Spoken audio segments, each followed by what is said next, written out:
So before we get started, just a little bit of housekeeping. So we are going to record this. So we'd ask that during the recording while we're presenting that you switch your cameras off and stay on mute. We are going to upload the recording to our website. So if there's anything that you want to look back on, you can. We'd also ask that please do share the link with any colleagues who are interested in the call but couldn't make it today, or people that you think would be great to apply, but maybe hadn't heard about the initiative yet. We will have a Q&A session at the end, so please do feel free to drop questions in the chat whilst we're presenting, and we can answer them when we move on to that session. Or alternatively, when we move on to the Q&A, we will stop the recording, and that's an opportunity for more of a discussion between us as a funding team and yourselves. So at that point, please do feel free to pop your camera on, pop your hand up, and we can just have a conversation about the project grant call.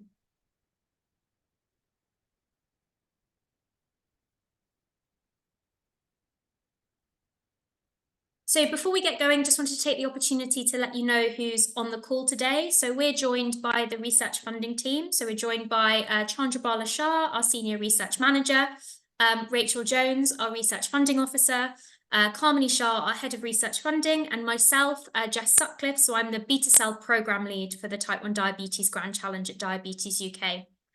Just a quick reminder, the Innovation Project grant call for beta cells opened on the 5th of December, and all the information about the call can be found on our website. And the deadline for your first stage application, which you might also refer to as an expression of interest or a letter of intent, is due on the 19th of February 2024. So before we get into the details of the call itself, I just wanted to take a step back and remind you that the Type 1 Diabetes Grand Challenge is a £50 million programme. It's a partnership between Diabetes UK, the Juvenile Diabetes Research Fund and the Steve Morgan Foundation, the latter of whom is the philanthropic organisation who has donated the funds. We're working across 3 strategic priority areas for Type 1 diabetes. So we want to understand more about the root causes of Type 1, beta cell therapies, which we're here for today, and also the development of novel insulins. So in order to determine how best to invest the £30 million that have been allocated to beta cell therapy research, we quickly assembled a scientific advisory panel at the very early stage of this partnership. So this is predominantly an international group of experts in the space, but is chaired by Professor Simon Heller, who sits across all our advisory panels for the programme. So we've been working very closely with them to determine how best to invest these funds and have the most impact with the money that we have.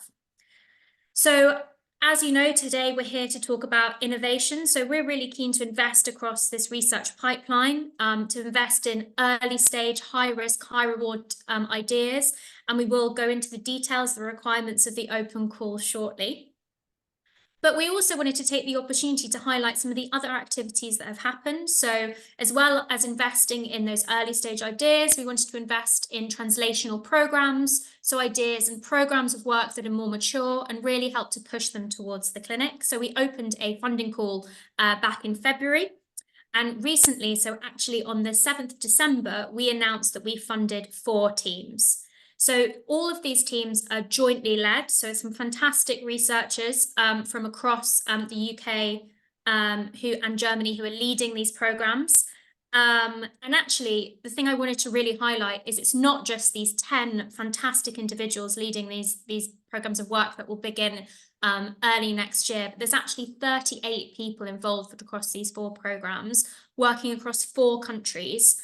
And we have 5 experts by experience, so people affected by type 1 diabetes embedded in these bodies of work as well. So not only helping to make sure that the patient voice is represented when these programs were developed, but will continue to be heard as the research is started and progress is made. So really thinking about novel ways to involve that community, but also to engage them and the public more broadly about the progress as it happens over time.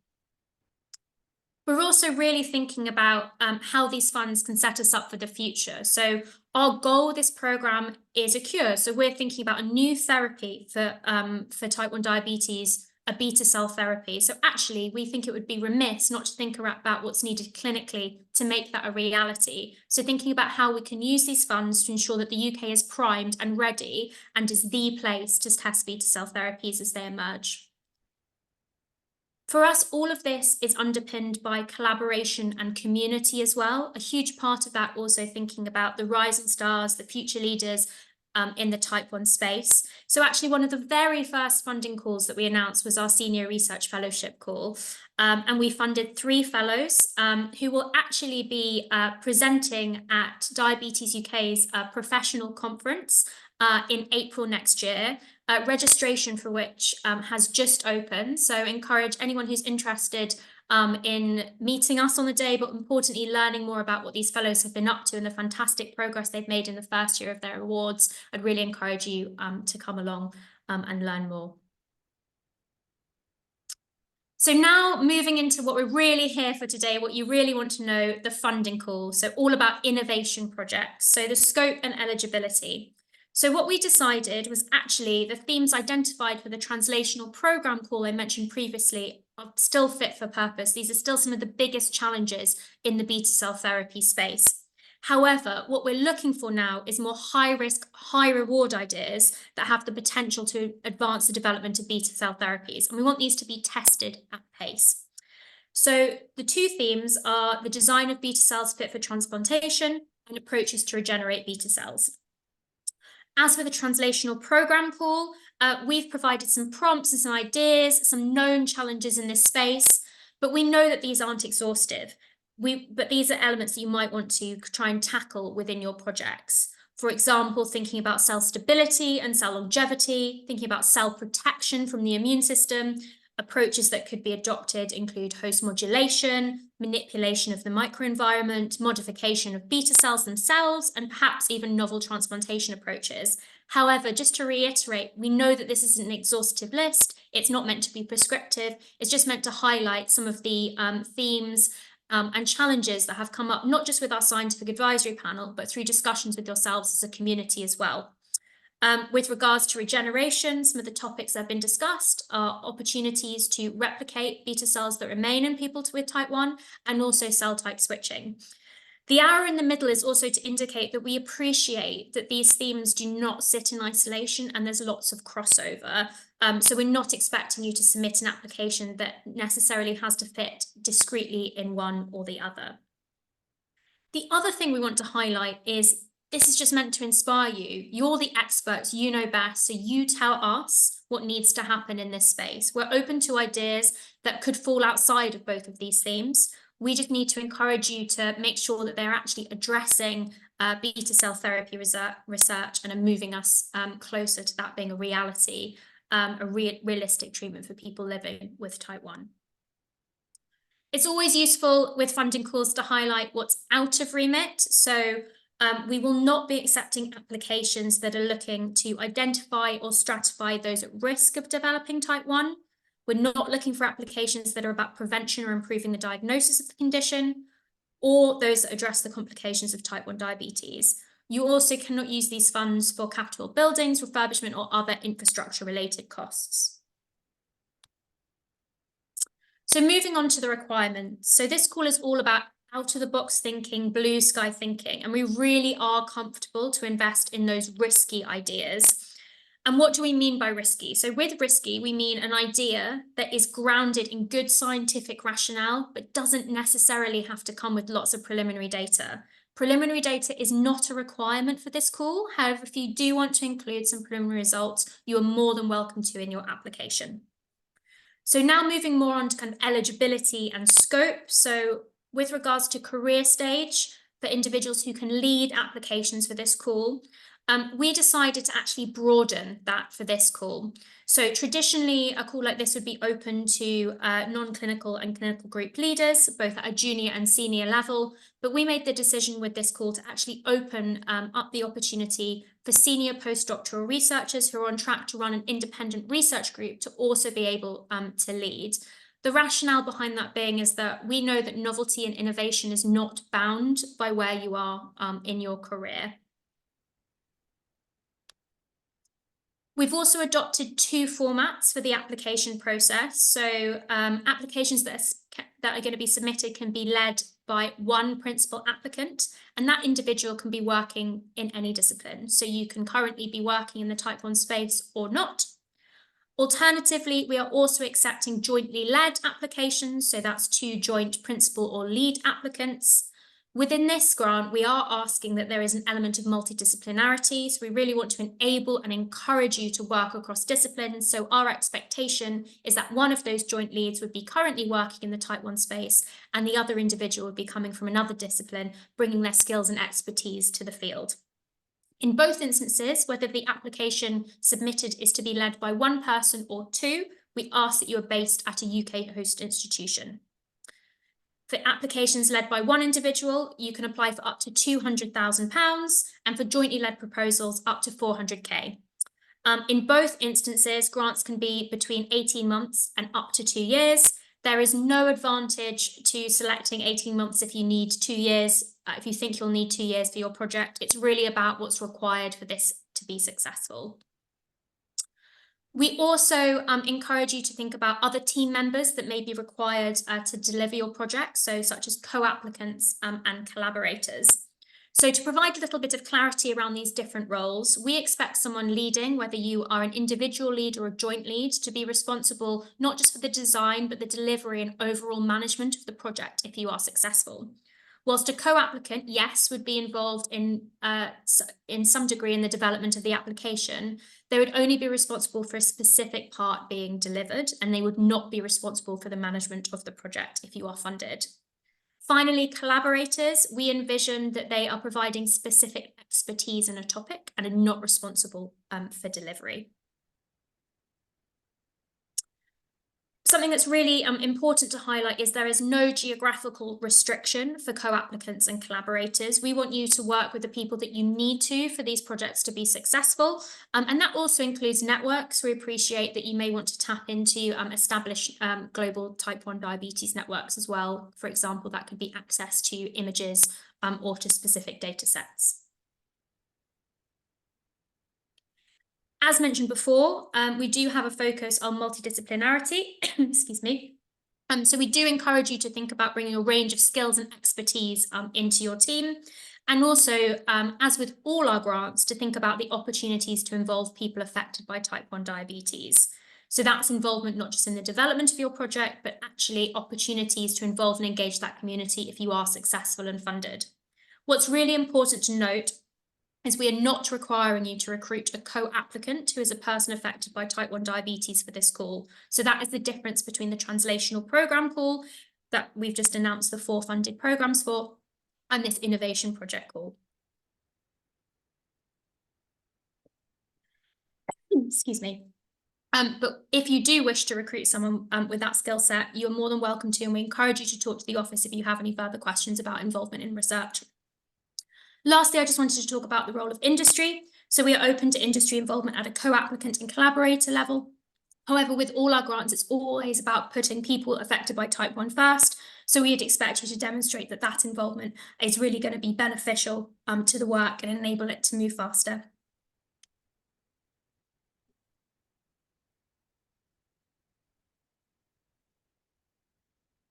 And on that note, I'm going to hand over to my colleague, Rachel Jones, who's going to talk more about the assessment criteria for the grant. Thank you, Jess. So I'll firstly talk through the assessment criteria, which the scientific panel and the grants advisory panel will use when reviewing your applications. And then I'll talk through the application process more generally. So the scientific panel will review your applications based on 3 criteria. So these are whether the proposal is high risk, high reward, and has the potential to be transformative and advance the development and/or translation of beta cell therapies if successful. The second is the degree of novelty and innovation when compared to ongoing endeavours to tackle type 1 diabetes. And the third is scientific excellence. So this includes expertise of your team to undertake and deliver the described research. So our grants advisory panel, who is made up of our experts by experience, so people living with or affected by diabetes, will review your applications based on 2 criteria. And these are the plain English summary section and the lay communication of your research. And the second is the relevance and importance of your research to people affected by type 1 diabetes. And just to note, we do encourage applicants to take an innovative approach to PPI and explore some opportunities to involve and engage people living with and affected by type 1 diabetes in your research. Now I'll run through the application process, including the timeline. So the funding call is now opened on 5th of December, and the stage 1 application deadline is Monday the 19th of February 2024. So between now and then, please email us with any queries that you have, and we're also happy to arrange a call to kind of discuss in a bit more detail if that's something that you would be interested in. And following the stage 1 submission deadline, your application will be reviewed by our scientific panel, who will shortlist the successful applications and will provide feedback to help you prepare for your stage 2 application, if successful. And the grants advisory panel will be reviewing the shortlisted applications and will also be providing feedback for you to incorporate in stage 2. So here's a snapshot of the stage 1 application form. We've tried to keep this as short as possible, as we're kind of exploring different ways that we might be able to speed up the overall funding process. So the key sections are your project summary, where you'll provide an abstract and information about the main focus area of your research. The plain English summary and PPI sections, which will be reviewed by our grants advisory panel. And this entails things like communicating what your research aims are and how you plan to involve people affected by diabetes in your research. Next is the research description, where you can provide information on your project and the strength of your research team. So here we're asking what each member of your team is bringing to the table to make this innovative, high-risk, high-reward research possible. There will also be instructions in the application form where you can submit a 2-minute pitch video, which is to be shared with us to our central inbox, which is smfgrandchallenge@diabetes.org.uk. And you can share this via OneDrive or Dropbox or WeTransfer. And within this video, we would like you to give an overview of your project, including and highlighting the innovative aspects and the potential impact on people with diabetes. And we'd like you to target this towards a general audience. Next is other sources of grant funding, including, so what we're asking here is the proposed research discrete from other work that you might be doing? How might it link with research that you're already undertaking? Next is the finances section, and to note, this is just top level, providing an estimate of the total cost of the project and highlighting to us any large equipment costs. So to note, this section won't need to be approved by your host institution's finance office before you submit. However, we do ask that you let them know that you're applying so that they can support you when applying in stage 2, if successful. Next, use of animals and or human research. So do you plan to use animals or do you plan to recruit people? And finally, intellectual property, our IP section. Do you anticipate any future commercialization, IP?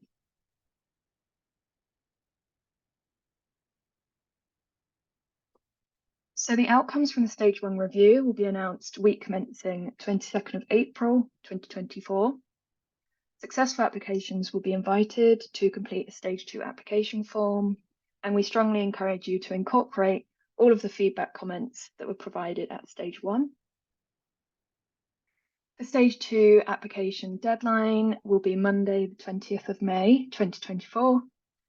And all stage 2 applicants will be invited to attend interviews. And these will take place week commencing 3rd of June, 2024. These will be 30-minute interviews held online, and we will provide detailed guidance nearer to the time. For your stage 2 application form, the extra information that we require from you at this point would be a detailed financial breakdown. And this is where you would need to notify your institution's finance office.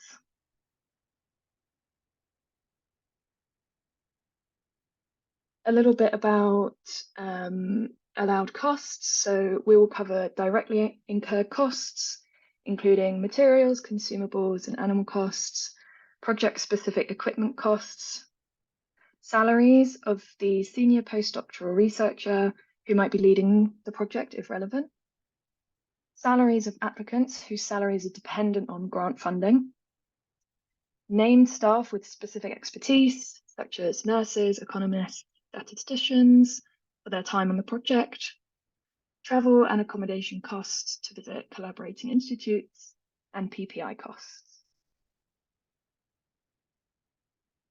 Finally, here's an overview of the whole funding timeline, including some key dates for your diaries. We have our webinar today. Thank you for joining us. Stage 1 application deadline, February 2024.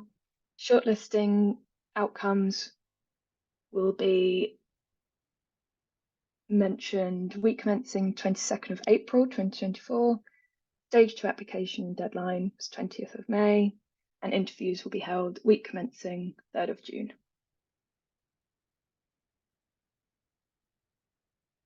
Thank you very much. So now we move on to Q&A section where you can ask us any questions that you might have. Brilliant. Thanks, Rachel and Jess.